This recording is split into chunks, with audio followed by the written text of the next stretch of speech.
Welcome à toutes et à tous dans cette nouvelle vidéo et dans ma cuisine. Vous l'aurez deviné à la vignette et au titre de la vidéo, aujourd'hui nous allons cuisiner des plats typiquement réunionnais. Parce que la géographie, c'est pas seulement savoir situer des pays sur une carte, connaître leur capitale ou répondre à des questions que Julien Lepers. C'est la mer Noire. Je vous donne donc un rapide aperçu du menu réunionnais qu'on va apprendre à préparer ensemble. Et restez bien jusqu'à la fin de la vidéo car j'aurai besoin de vous.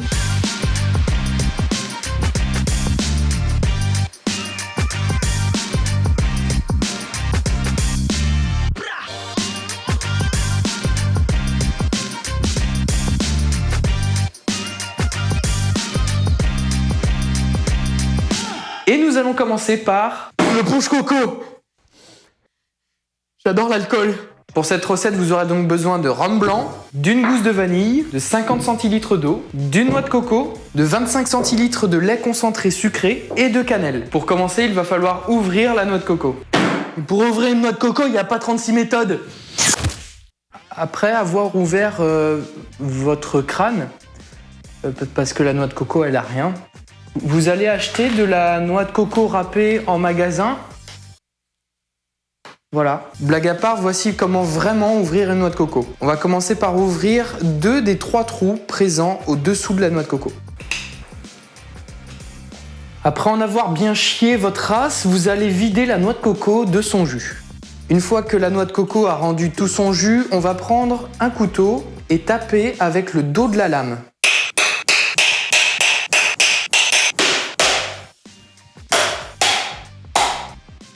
Et voilà, la noix de coco. Une fois que vous avez râpé votre coco et que votre plan de travail est bien dégueulasse, vous allez la mixer avec 50 centilitres d'eau. Vous allez ensuite disposer une passoire avec un sopalin à l'intérieur et un bol juste en dessous pour récupérer le lait de coco. Nice. Une fois que vous avez extrait tout le lait de coco, vous allez le verser dans une casserole et y ajouter 25 centilitres de lait concentré sucré. Vous allez ensuite rajouter 2 cuillères à café de cannelle et une gousse de vanille fendue en deux. Vous allez laisser cuire pendant 10 minutes à feu doux ou feu moyen, en remuant de temps en temps. Une fois les 10 minutes passées, vous allez couper le feu et laisser reposer au frais pendant 30 minutes. Vous allez ensuite prendre votre préparation et la verser dans un saladier. Vient le moment d'ajouter le rhum. Alors pour ce qui est du rhum, chacun aura sa sensibilité parce qu'il y en a qui préféreront avoir un petit peu plus de saveur sucrée. Dans ce cas-là, je leur conseillerais de ne pas ajouter trop de rhum. Voilà, faut pas oublier que c'est un alcool assez fort qui est à 40 degrés. Hein, donc moi ce que je conseillerais c'est de ne pas avoir la main lourde. Parce que le... Oh là là, quel dommage! Vous allez ensuite pouvoir verser votre préparation avec une louche dans des verres à cocktail.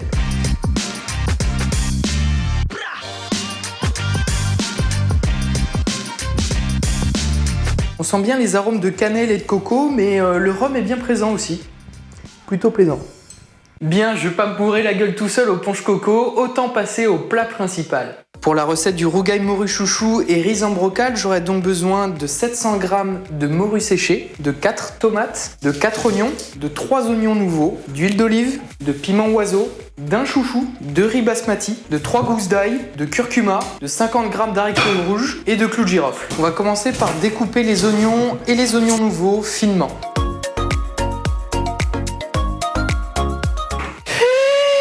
C'est dans ta tête, c'est dans ta tête. Ah putain, c'est horrible. Bien, une fois que vous avez chialé votre mère avec les oignons, vous découpez les tomates en morceaux. Vous allez ensuite enlever la peau du chouchou et le découper en morceaux.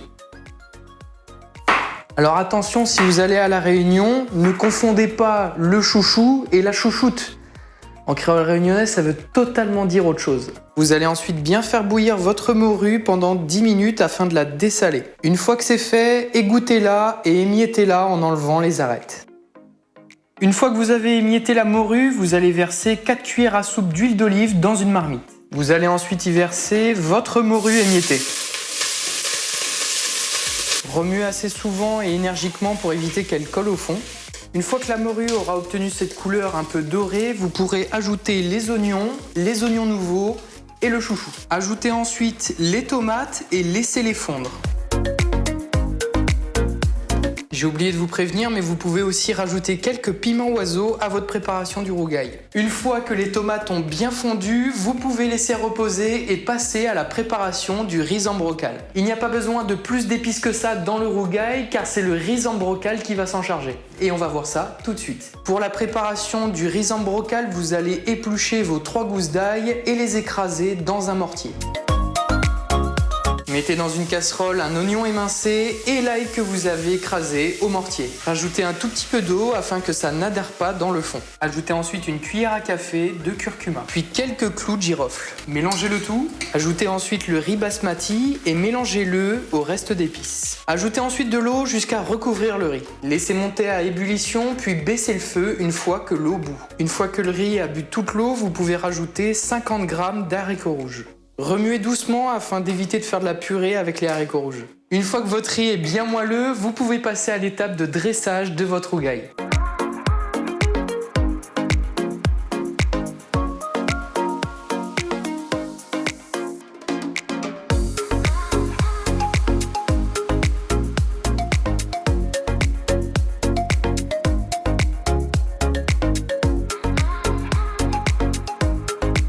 Verdict ? Délicieux. Passons tout de suite à la préparation du dessert. Pour la préparation du gâteau patate coco, vous aurez besoin de 700 g de patates douces, de 3 œufs, de 75 g de coco râpé, de 150 g de sucre roux, de 15 centilitres de crème fraîche, de 100 g de beurre mou pommade, de 75 g de farine et d'une gousse de vanille. Et du rhum. On en met partout. Et on va commencer par cuire les patates douces dans l'eau bouillante pendant 45 minutes. Et pendant que les patates douces sont en train de cuire, nous, on va s'occuper du reste. Et on va récupérer les graines de la gousse de vanille pour commencer. Vous allez la fendre en deux, puis racler à l'intérieur. Dans un saladier, vous allez ensuite mélanger les œufs, les graines de vanille, 150 g de sucre roux, 15 centilitres de crème fraîche, 3 cuillères à soupe de rhum blanc, 75 g de farine et 75 g de noix de coco râpée. Mélangez ensuite jusqu'à ce que le rendu soit vraiment fluide.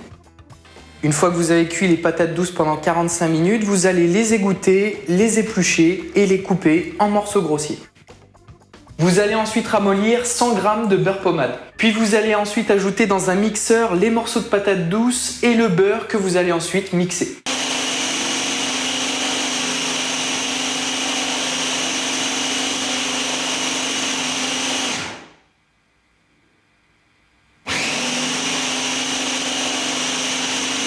Une fois que vous avez un rendu homogène, vous allez mixer les patates douces avec notre préparation coco-œuf. L'important, c'est d'avoir un résultat onctueux. Vous allez ensuite préchauffer votre four à 180 degrés. Puis, beurrez le moule. Versez-y le mélange et lissez sur le dessus.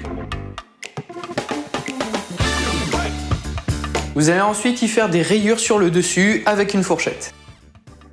Enfin, enfournez 50 minutes à 180 degrés.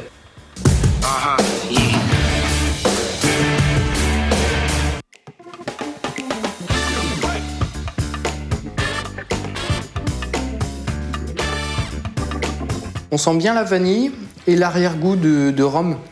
Super bon, c'est une tuerie.